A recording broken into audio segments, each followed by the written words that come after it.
What's up, everybody? This is Cody, aka DFS Project, coming to you live, bringing out this upcoming DraftKings two-game slate for Monday. Before we begin, always like button for me, definitely subscribe. We're going to kick it off with the quarterback spot. This is an interesting two-game slate, to say the least. There's going to be one position that is completely devastating to even talk about. It's terrible to talk about, but we'll talk about it. So let's start off with the quarterback spot.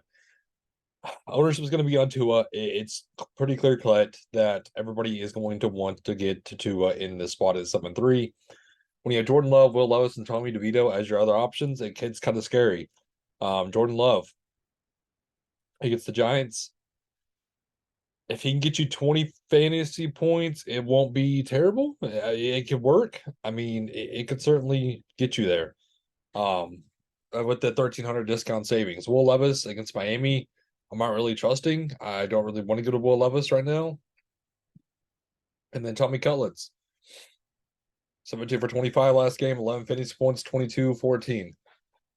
It's kind of all over the place. Could he get a gun against Green Bay? I'd much rather go to Tua or Jordan Love. You can lock a low with either one. With the stacking options, though, it's going to be cheaper to go with Jordan Love, of course, because there's no Christian Watson. But if you want to get to Tua, it's going to be Tua Tyreek show. Pretty plain and simple. Running back Saquon Barkley is 7-1. It's super boom or bust. As you can tell, against New England, he got you 6. Against Washington, he got you 30. Against Dallas, he got you 7, and then 14, 18, 19, so on and so forth. It's super boom or bust.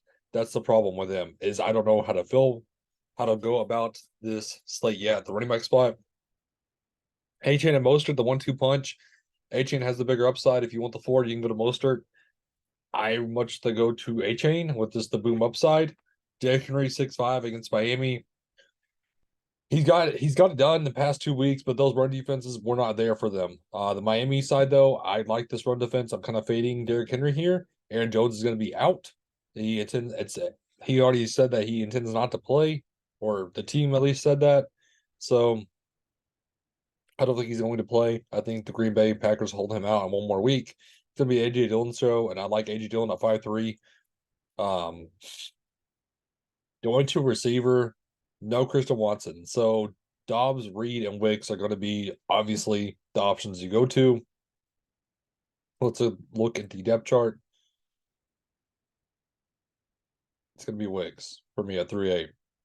He was already targeted 4 times last week. I like the upside he brings to the table. Jalen Reed, they're designing plays for him. You can certainly get to him at a cheap price tag. These Green Bay options are cheap, that's what I like to see, because if you want to stack him up with Jordan Love, that's going to make it work to get you some of Jalen Waddle and Tyreek Hill. Hawkins at 6 I'm not going to. Giants receivers, I'm not really going to with this pairing of Hyatt, Slayton, and Robinson. I'm not really wanting to get to them. Tight end spot, this is where it's gross. Chig at 3-1, Kraft at 3,000. Bellinger's questionable. If there's no Bellinger, it's going to be Cager at 2-5, which is pretty much going to be a free square because everybody's going to go to him based on the ownership. Or I'm saying that everybody's going to. There's no great options on this slate at tight end when Darren Waller out. Chig, he's been getting it done so far, to say the least, with 9 and 8 fantasy points at this price tag. But Tyler Kraft, I don't really trust, or Tucker Kraft, sorry. I mean, he's getting you around 5 to 10 fantasy points. It's super boomer bust also. I don't really trust many of these options. I'm just going to go to Cager at 2-5 and hope for the best and hope he gets you those 2 targets for 10 and 1. That's what you're kind of hoping.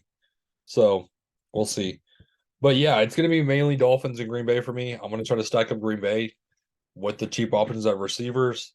But that is the breakdown for this Monday night slate. Again, thank you for tuning in. It was a great safe rest now, everybody. Have a good one.